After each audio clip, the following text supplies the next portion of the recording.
आदाब नाज़रीन, खबरनामे में आपका इस्तकबाल है। मैं हूं साइमा खान। नजर डाल लेते हैं सबसे पहले हेडलाइंस पर।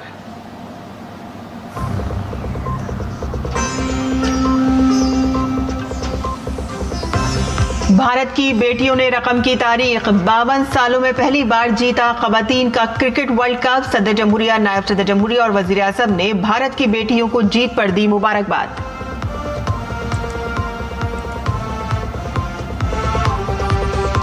वजीर आज़म नरेंद्र मोदी आज नई दिल्ली में साइंस और टेक्नोलॉजी में नए इख्तराअत से मुतालिक कॉन्क्लेव का करेंगे इफ्तिताह। वजीर आज़म 1 लाख करोड़ रुपए के research, development and innovation scheme fund का भी करेंगे आगाज।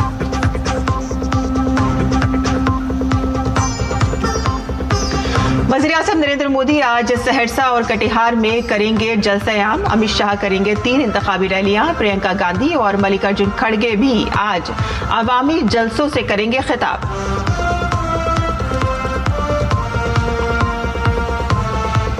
जोधपुर में बड़ा सड़क हादसा, ट्रेलर और बस के तसादुम में 15 अफराद जाँ बहक। पीएम मोदी ने किया गम का इजहार, 2-2 लाख रुपए की इमदाद का किया ऐलान।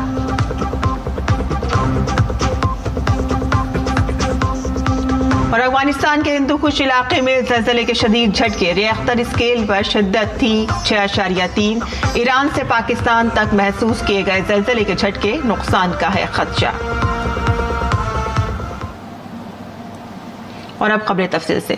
भारत की खवातीन ने पहली बार क्रिकेट वर्ल्ड कप जीतकर तारीख रकम की है। भारतीय खवातीन क्रिकेट टीम ने अपनी 52 साल तारीख में, आपको बता दें कि इससे पहले भारतीय टीम 2 बार फाइनल में पहुंची थी, लेकिन खिताब नहीं जीत सकी थी। कप्तान शेफाली वर्मा ने 87 रन और 2 विकेट के अलावा दीप्ति शर्मा ने 58 रन और 5 विकेट की ऑलराउंड कारकर्दगी की बदौलत भारत ने फाइनल में जनूबी अफ्रीका को 52 रन से शिकस्त देकर खवातीन का वनडे वर्ल्ड कप जीत लिया है।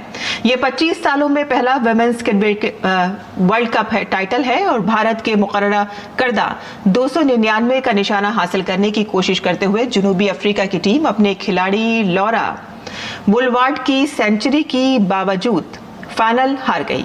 अफ्रीकी टीम 45.3 ओवर में 246 रन बनाकर आउट हो गई। जनूबी अफ्रीका की जानिब से कप्तान लॉरा वुलवार्ड ने सबसे ज्यादा 101 रन बनाए। शेफाली वर्मा को प्लेयर ऑफ द मैच करार दिया गया। दीप्ति शर्मा, जिन्होंने पूरे मुकाबले में बल्ले और गेंद दोनों से शानदार कारकर्दगी का मुजाहरा किया, उनको प्लेयर ऑफ द टूर्नामेंट करार दिया गया।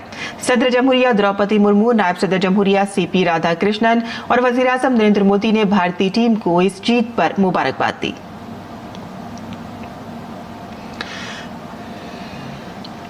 सदर जमहूरिया द्रौपदी मुर्मू ने भारतीय खवातीन की टीम को आईसीसी खवातीन क्रिकेट वर्ल्ड कप 2025 में शानदार जीत पर मुबारकबाद दी। अपने पैगाम में सदर जमहूरिया ने कहा कि आईसीसी खवातीन क्रिकेट वर्ल्ड कप 2025 जीतने पर भारतीय खवातीन क्रिकेट टीम के तमाम अराकीन को दिल की गहराइयों से मुबारकबाद। उन्होंने पहली बार जीत कर तारीख रकम की है। वो अच्छा खेल रहे हैं और अपनी सलाहियतों और कारकर्दगी के मुताबिक नताइज हासिल कर रहे हैं। ये फैसला कुल लम्हा खवातीन क्रिकेट को और भी बुलंदियों पर ले जाएगा। मैं भारत को फख्र करने के लिए लड़कियों की तारीफ करती हूँ। नायब सदर जमहूरिया सीपी राधाकृष्णन ने ICC women's cricket world cup 2025 में भारतीय खवातीन की टीम की शानदार जीत पर मुबारकबाद दी है। नायब सदर जमहूरिया ने सोशल मीडिया प्लेटफॉर्म एक्स पर लिखा कि आईसीसी विमेंस वर्ल्ड कप 2025 जीतने पर टीम इंडिया को दिल की गहराइयों से मुबारकबाद। ये एक तारीखी कामयाबी और मुल्क के लिए काबिल फख्र लम्हा है, क्योंकि हमारे क्रिकेटर्स ने हरमनप्रीत कौर की मुतासिरकुन क़यादत में अपना पहला वर्ल्ड कप टाइटल जीता था। शेफाली वर्मा और दीप्ति शर्मा की बल्लेबाजी और गेंदबाजी दोनों के साथ शानदार कारकर्दगी ने भारत को ये यादगार फतेह दिलाई। हमारी खवातीन की टीम के अज़्म, महारत और नाकाबिले तस्खीर जज्बे से लाखों लोगों को मुतासिर किया और मुल्क का वक़ार बुलंद किया। वज़ीर-ए-आज़म नरेंद्र मोदी ने आईसीसी खवातीन क्रिकेट वर्ल्ड कप 2025 में शानदार जीत पर भारतीय खवातीन की टीम को मुबारकबाद दी है। वज़ीर-ए-आज़म ने सोशल मीडिया प्लेटफॉर्म एक्स पर लिखा कि ICC women's cricket world cup 2025 के फाइनल में भारतीय टीम की जबरदस्त जीत, फाइनल में उनकी कारकर्दगी शानदार, टीम के जज्बे और टीम के एतमाद से भरपूर रही। पूरे टूर्नामेंट में टीम ने बेहतरीन टीम स्पिरिट और साबित कदमी का मुजाहिरा किया। हमारे खिलाड़ियों को मुबारकबाद। ये तारीखी फतह मुस्तकबिल की खवातीन चैंपियंस को खेलों में हिस्सा लेने की तरकीब देगी। दाखिला और कोऑपरेटिव के मरकजी वजीर अमित शाह ने भारतीय खवातीन क्रिकेट को आईसीसी खवातीन क्रिकेट वर्ल्ड कप 2025 में शानदार जीत पर मुबारकबाद दी है। वजीर दाखिला ने सोशल मीडिया प्लेटफॉर्म एक्स पर लिखा कि आलमी चैंपियन टीम इंडिया को सलाम। ये मुल्क के लिए एक काबिल फख्र लम्हा है क्योंकि हमारी टीम ने आईसीसी वुमेन्स वर्ल्ड कप 2025 जीतकर भारत का नाम रोशन किया है। आपकी शानदार क्रिकेट खेल और जीत से लाखों लड़कियों के लिए हौसला अफजाई की राह हमवार हुई है। Indian Space Research Organisation ISRO ने श्रीहरिकोटा में सतीश धवन खलाई मरकज से मुल्क के सबसे भारी मवासलाती सैटेलाइट CMS-03 को कामयाबी के साथ लॉन्च किया। इलेक्ट्रॉनिक्स और इंफॉर्मेशन टेक्नोलॉजी के मरकजी वजीर अश्विनी वैष्णव ने इसरो की शानदार कामयाबी पर खुशी का इजहार किया। सोशल मीडिया प्लेटफॉर्म एक्स पर CMS-03 की तस्वीर शेयर करते हुए अश्विनी वैष्णव ने लिखा कि भारत का सबसे भारी मवासलाती सैटेलाइट CMS-03 लॉन्च किया गया।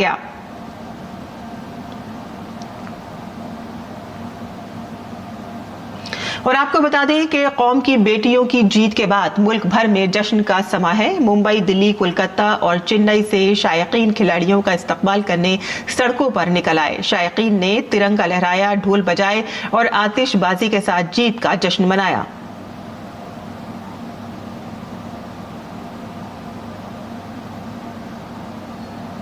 Very emotional moment for me because we are ruled in the world. We are the king of the world cricket. We are the बादशाह of the world cricket. खुशी का माहौल है। हमारी महिला टीम ने आज वो कर दिखाया है कि वर्ल्ड कप इंडिया जीत गया है। नारी शक्ति हम लोग बोलते हैं, आज वो सचमुच में अपना शक्ति दिखाई है और सारे लोगों को लगेगा कि हाँ, अब हमारे जो देश की जो नारी है वो हर चीज में सक्षम है। तो फाइनली इंडिया जीत गई है एंड हमने सबको दिखा दिया कि हम लोग के जो बॉयज़ है वो टफ नहीं, हम लोग की वुमेन्स भी उतनी टफ है। So big congratulations to all the Indians and specially the team. I feel very proud to be an Indian. किसी से कम नहीं है। दिल से खुश हूँ, बहुत मजा आया। आप देख ही रहे हो सेलिब्रेशन अभी तो स्टार्ट हुआ है। आज पूरी रात सेलिब्रेट करेंगे इस वुमेन्स को। दिल से चक दे इंडिया। भारत की बेटियों को सबसे पहले हम बधाई देना चाहेंगे कि उन्होंने पहली बार वर्ल्ड कप जो है वो भारत की झोली में डालने का काम किया। महिला वर्ल्ड कप जो है बहुत खुश। मैं पिछला वर्ल्ड कप भी फॉलो कर रहा था, बहुत हताश हुए थे। मजा आ गया, मजा। 3 लॉसेस के बाद जो कम बैक करे, अमेजिंग। बस वही हमारी ट्रॉफियां किसी कम नहीं है। भारतवासियों को सबको इंडिया के चैंपियन होने की हार्दिक शुभकामनाएं। भारतीय खिलाड़ी दीप्ति शर्मा ने एले खाना ने ICC women's cricket world cup 2025 में भारतीय टीम की शानदार जीत पर खुशी का इजहार किया। दीप्ति शर्मा के दादा दादी ने भारतीय टीम को मुबारकबाद देते हुए कहा कि ये जीत पूरी कौम के लिए फख्र और खुशी का बाइस है। दीप्ति ने पूरे टूर्नामेंट में बल्ले और गेंद दोनों से शानदार कारकर्दगी का मुजाहिरा किया। वो प्लेयर ऑफ द सीरीज भी करार पाई। दीप्ति ने बहुत अच्छा प्रदर्शन किया। ये हमें उम्मीद थी, वो खरी उतरी। पूरी टीम इंडिया को बधाई हो, पूरे देश को बधाई हो, सभी को बधाई हो, सभी को बधाई हो। अब इसमें हमें खुशी हो रही है, आनंद आ रहा है। पूरे देश में खुशी का माहौल होगा और दीप्ति आएगी तो उसका सम्मान होगा पूरे आगरा में। कौम की बेटियों की जीत के बाद मुल्क भर में जश्न का समा है। सिलीगुड़ी, मगरबी बंगाल में भी क्रिकेट शायकीन का जबरदस्त जोश व खरोश देखा गया। बहुत ज्यादा एंजॉय कर रहे हैं और ये तो हमेशा से हम सोचते थे कि इंडिया एक बार वर्ल्ड चैंपियन हो और लेडीज क्रिकेट में हो, तो वो हुआ। आज तो बहुत खुश है हम। मुझे बहुत अच्छा लग रहा है। एकदम दिल से रीचा के लिए दुआ था कि रीचा आज अच्छा खेलेगी। हर मैच में रीचा अच्छा खेली, आज भी अच्छा खेली और टीचर मतलब फेवरेट था पहले से, अभी तो और फेवरेट हो गई। लिपि शर्मा का इनिंग्स लाजवाब था, वो बहुत खुशी हुआ, इंडिया का लड़की जिंदाबाद। सिलीगुड़ी से इतना अच्छा प्लेयर, इतना अच्छा मार्क्स किया है, बहुत अच्छा लग रहा है। इंडिया जीते और भी बहुत अच्छा लग रहा है।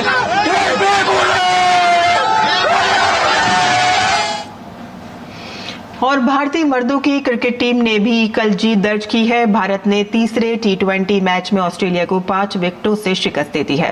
भारतीय टीम ने वॉशिंगटन सुंदर की शानदार इनिंग्स की बदौलत 187 रन का निशाना 19वें ओवर में 4 विकेटों के नुकसान पर हासिल कर लिया।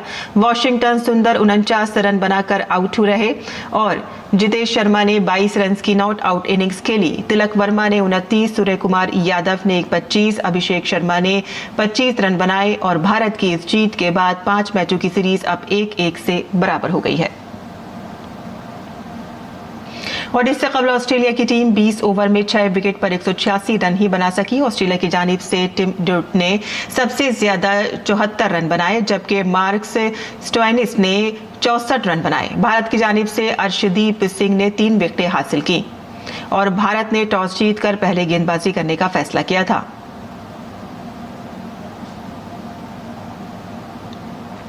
वज़ीर-ए-आज़म नरेंद्र मोदी आज नई दिल्ली के भारत मंडपम में उभरती हुई साइंस और टेक्नोलॉजी इख्तिरात समिट 2025 का इफ्तिताह करेंगे और इस मौके पर वज़ीर-ए-आज़म मोदी 1 लाख करोड़ रुपए की तहकीक, तरक्की और इख्तिराई स्कीमों का भी आगाज करेंगे। इन स्कीमों का मकसद प्राइवेट शोबे की ज़ेर क़यादत तहकीक और तरक्की के माहौलियाती निज़ाम को मजबूत बनाना है।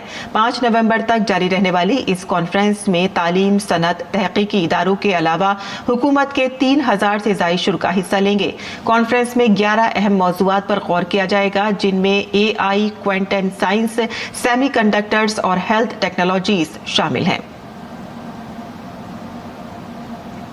तमाम सियासी पार्टियों ने बिहार असेंबली इंतखाबात में जीत को यकीनी बनाने के लिए अपनी पूरी ताकत लगा दी है। इंतखाबी मुहिम अब अपने उरूज पर पहुंच चुकी है।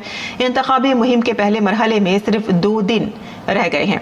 वज़ीर-ए-आज़म नरेंद्र मोदी NDA की जानिब से मुसलसल जलसे कर रहे हैं और आज वज़ीर-ए-आज़म नरेंद्र मोदी सहरसा और कटिहार में अवामी जलसों से खिताब करेंगे। वज़ीर-ए-आज़म मोदी सहरसा के पटेल मैदान में मुनक़िद जलसा आम से खिताब करेंगे। वो कटिहार के दयारा गांव में वाक़े हतिया के लेहिया चौक में मुकर्ररा जलसे गाह पर एक रैली करेंगे, जिसमें बीजेपी उम्मीदवार और साबिक नायब वज़ीर आला तारकेश्वर प्रसाद के हक में वोट मांगेंगे। और इससे कबल कल वज़ीर-ए-आज़म नरेंद्र मोदी ने पटना में मेगा रोड शो किया था और इसके अलावा कल ही उन्होंने आरा और नवादा में जलसा किया, जिसमें कांग्रेस और RJD को आड़े हाथों लिया। दरअसल बीजेपी के स्टार कैंपेनर और वजीर दाखिला अमित शाह आज बिहार में 3 अवामी जलसों से खिताब करेंगे। अमित शाह आज शिवहर, सीतामढ़ी और मधुबनी में इंतखाबी रैलियों से खिताब करेंगे। अमित शाह की पहली रैली चंदौली के जगन्नाथ सिंह कॉलेज ग्राउंड में होगी, वहीं दूसरी रैली सीतामढ़ी जिले के रीगा के फुटबॉल ग्राउंड में मुनक़िद होगी, जबकि तीसरा जलसा मधुबनी जिले के खटोना के अवामी दुर्गा पूजा ग्राउंड में होगी। वो NDA उम्मीदवारों की हिमायत में वोट मांगेंगे। अमित शाह मुसलसल इंतखाबी रैलियां कर रहे हैं और नीस, RJD और कांग्रेस पर मुसलसल हमला कर रहे हैं।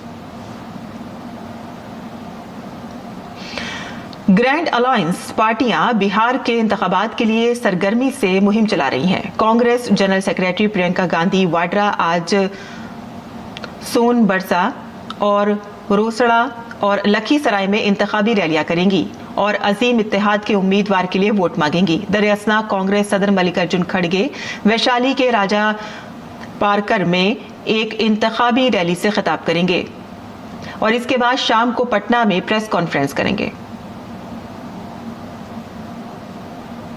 बहरीन के वजीर खारजा जो भारत के दौरे पर हैं, आज वजीर खारजा एस जयशंकर से मुलाकात करेंगे। दोनों रहनुमा 2 तरफा उमूर पर तबादला ख्याल करेंगे और एलिजियानी भारत के 2 रोज़ा दौरे पर कल नई दिल्ली पहुंचे थे। एलिजियानी का दौरा डॉक्टर जयशंकर के गुज़िश्ता साल दिसंबर में बहरीन के दौरे के बाद हुआ है।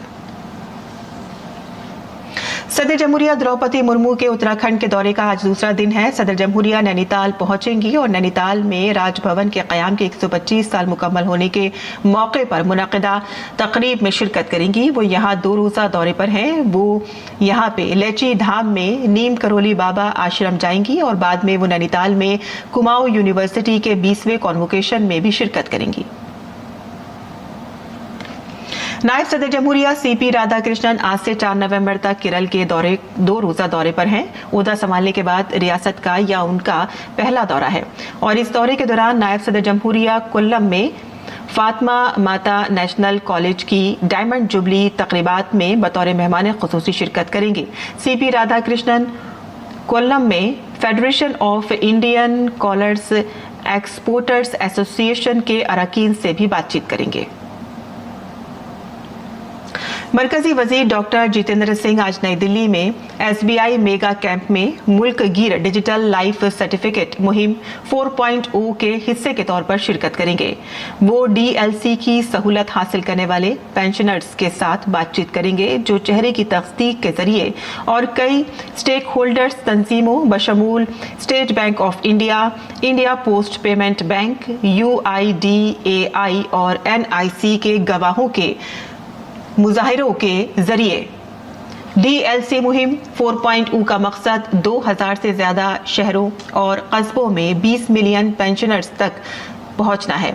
मुहिम में आधार पर मबनी चेहरे की तस्दीक करने वाली टेक्नोलॉजीज के इस्तेमाल पर जोर दिया गया है जिससे पेंशनर्स बायोमेट्रिक आलात की जरूरत के बगैर अपने लाइफ सर्टिफिकेट आसानी से जमा करवा सकते हैं। इंडिया पोस्ट पेमेंट बैंक की दहलीज पर DLC सर्विस के जरिए बुजुर्ग शहरियों और माजूर पेंशनर्स पर खुसूसी तवज्जो दी जा रही है। राजस्थान के जोधपुर जिले के फलौदी में एक खौफनाक सड़क हादसे में 15 अफराद हलाक और मुतअद्दिद जख्मी हो गए। इतवार की देर शाम इलाके में एक तेज रफ्तार टेम्पो ट्रैवलर सड़क के किनारे खड़े ट्रक से टकरा गया और टक्कर इतनी शदीद थी कि गाड़ी मुकम्मल तौर पर तबाह हो गई और हादसे की इत्तला मिलते ही हुक्काम ने जख्मियों को ग्रीन कॉरिडोर के जरिए अस्पताल पहुंचाया। वज़ीर-ए-आज़म नरेंद्र मोदी ने जोधपुर वाक़े पर गम का इजहार किया है और जख्मियों की जल्द सेहतयाबी की दुआ की है। वज़ीर-ए-आज़म के कौमी रिलीफ फंड से मुआवजे का ऐलान भी किया गया है। सोशल मीडिया प्लेटफॉर्म पर PMO की तरफ से जारी एक बयान में कहा गया है कि हर मरने वालों के लवाहिकीन को 2-2 लाख रुपए की नकद रकम दी जाएगी और इसके अलावा हादसे में जख्मी होने वाले तमाम अफराद को 50,000 रुपए की माली इमदाद दी जाएगी।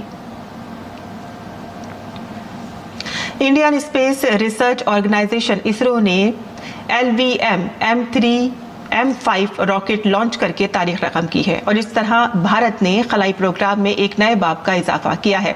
इस मौके पर वज़ीर-ए-आज़म ने इसरो के साइंसदानों को मुबारकबाद दी। इसरो ने अपना अब तक का सबसे भारी सैटेलाइट CMS-03 मुल्क की सरजमीन से लॉन्च किया। CMS-03 का मकसद भारत और आसपास के समुद्री इलाकों को मल्टी बैंड मवासलाती खदमात फराहम करना है। देखिए ये पूरी तफसील। भारत ने खला के मैदान में एक और तारीख रकम की है। इंडियन स्पेस रिसर्च ऑर्गेनाइजेशन ने इतवार की शाम तकरीबन 5:26 पर श्रीहरिकोटा के सतीश धवन स्पेस सेंटर से अपना अब तक का सबसे भारी मवासलाती सैटेलाइट CMS-03 लॉन्च किया। ये सैटेलाइट भारत का अब तक का सबसे भारी मवासलाती सैटेलाइट है। 4,410 किलोग्राम वजनी इस सैटेलाइट को सबसे ताकतवर रॉकेट LVM-3M5 के जरिए खला में भेजा गया था जिसे बहुत बड़ा पेलोड ले जाने की सलाहियत की वजह से बाहुबली का नाम दिया गया है। I am happy to announce that LVM-3M5 launch vehicle has successfully injected the CMS-03 communication satellite in the required orbit. The satellite weighing 4,410 kg. वज़ीर-ए-आज़म नरेंद्र मोदी ने CMS-03 के कामयाब लॉन्च पर इसरो के साइंसदानों को मुबारकबाद दी। वज़ीर-ए-आज़म ने अपने सोशल मीडिया अकाउंट पर लिखा कि हमारा खलाई शोबा हमें मुसलसल फख्र महसूस कराता है। भारत के सबसे भारी मवासलाती सैटेलाइट CMS-03 के कामयाब लॉन्च पर इसरो को मुबारकबाद। हमारे खलाई साइंसदानों की बदौलत हमारा खलाई शोबा उम्दगी और इख्तरा का मुतरादिफ बन गया है और उनकी कामयाबियों ने कौमी तरक्की को आगे बढ़ाया है और बेशुमार लोगों को बाइख्तियार बनाया है। इसरो ने कहा कि मिशन CMS-03 कसीर बैंड कम्युनिकेशन सैटेलाइट को लॉन्च करने का मकसद भारत के लैंड मास समेत वसी समुद्री इलाके में खिदमात फराहम करना है। ये सैटेलाइट खास तौर पर भारतीय बहरिया की जरूरियात को पूरा करेगा। सैटेलाइट डिजिटल नेवी के जानिब एक अहम पहल है। जदीद तरीन मकामी अज्जा के साथ बहरिया का खलाई बुनियादों पर मवासलाती निज़ाम मजबूत होगा। बहरिया की मैरीटाइम आगाही और राब्ताकारी सलाहियतों में भी इजाफा होगा। रियल टाइम डेटा की तरसील और दूर दराज समंदरी सरहदों के पार भी ये मुमकिन हो सकेगा। नेवी सर्विलांस और कोऑर्डिनेशन को भी मजबूती मिलेगी। GSAT-7R प्रोजेक्ट भारत के आत्मनिर्भर भारत और मेक इन इंडिया मुहिम्मात की रूह को मुजस्सम करता है। माहिरीन के मुताबिक ये न सिर्फ मुल्क की तकनीकी सलाहियतों की अलामत है, बल्कि भारतीय बहरिया के स्ट्रेटेजिक कम्युनिकेशन नेटवर्क को भी आलमी मयारात तक पहुंचाएगा और इससे कौमी सलामती को नई सिमत और पेशरफ्त मिलेगी। Bureau report, DD news Urdu खबरें। और गैर मुल्की खबरों की बात करें तो गुज़िश्ता रात से देर गए अफगानिस्तान के हिंदुकुश के इलाके में ज़बरदस्त ज़लज़ला आया। रिएक्टर स्केल पर ज़लज़ले की शिद्दत 6.2 थी। अमेरिकी जियोलॉजिकल सर्वे के मुताबिक ज़लज़ले का मरकज़ शुमाली अफगानिस्तान के शहर मज़ार शरीफ से तकरीबन 22 किलोमीटर दूर था।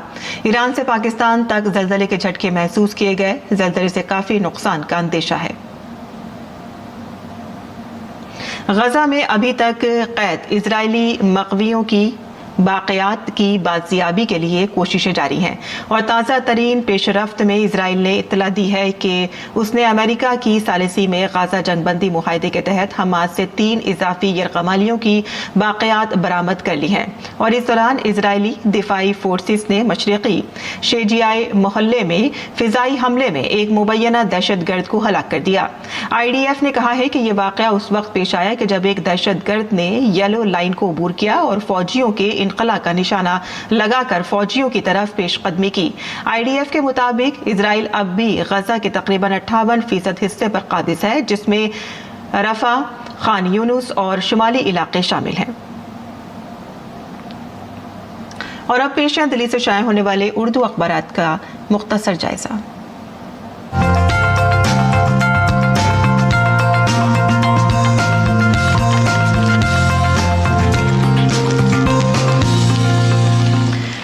तो दिल्ली से शाये होने वाले उर्दू के अखबारात पर नज़र डाल लेते हैं। जैसे कि आप जानते हैं कि बिहार में वोटिंग की जो तारीख है वो बहुत ही करीब आ चुकी है और इसी हवाले से तमाम तर पार्टियां अपने वोटरों को राग़िब करने के लिए वहां पर रैलियां कर रही हैं। वज़ीर आज़म नरेंद्र मोदी भी लगातार वहां पर रैलियां कर रहे हैं। वज़ीर आज़म का कल पटना में रोड शो था, जहाँ आरा में और जलसा भी था, जहाँ उन्होंने कहा महागठबंधन पर हमला किया और कहा कि RJD ने कांग्रेस की कनपट्टी पर कट्टा रखकर CM का ओहदा छीन लिया। आगे बढ़ते हैं यूपी से। यहाँ पर खबर है, यूपी में तबलीगी जमात की नकलो हरकत पर नजर रखने का हुक्म दिया गया है और अब रियासत के तमाम आला पुलिस अफसरान को अपने अपने अजला में आने और जाने वालों की तफसीलात रोजाना की बुनियाद पर पेश करने की हिदायत दी गई है। और आगे बढ़ते हैं दिल्ली के हवाले से। यहाँ पर खबर है, जहाँ आलूदगी के सबब दिल्ली और कुर्ब-जवार में सांस लेना भी दुश्वार हो गया है। मुतादिद इलाकों में AQI की सतह 400 से मुतजावुज कर गई है। धुंध, धुआं और जहरीली हवाओं ने आवाम की परेशानियां बढ़ा दी हैं और यहाँ पर तमाम तर कोशिशें जो की जा रही थी वो नाकाम रही हैं। आगे बढ़ते हैं। यहाँ पर एक खबर है, आपको बता दें कि मिस्र के दारुल हुकूमत काहिरा में एहराम मिस्र के करीब दुनिया का सबसे बड़ा कदीम नवादिरात का अजाइब घर ग्रैंड इजिप्शियन म्यूजियम का आगाज हो गया है। 20 बरस की मेहनत के बाद मिस्र में फिरौनी तारीख का सबसे बड़ा म्यूजियम यहाँ पर खुला है और तकरीबन 20 साल लगे हैं इस म्यूजियम को बनने में। तो ये थी अखबारात की सुर्खियाँ जो हमने आपके लिए चुनी थी और आगे बढ़ते हैं और अब जान लेते हैं मुल्क भर के मौसम का हाल।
खबरनामे में आज बस इतना ही, लेकिन इससे पहले हम आपको कच्छ गुजरात की कुछ दिलकश झलकियां दिखाते हैं, जहां मुहाजिर परिंदों की रंगीन उड़ान और सर्दियों के मौसम में बेशुमार जानवरों की हलचल इस वीरान सहरा को जिंदगी और खूबसूरती से भर देती है।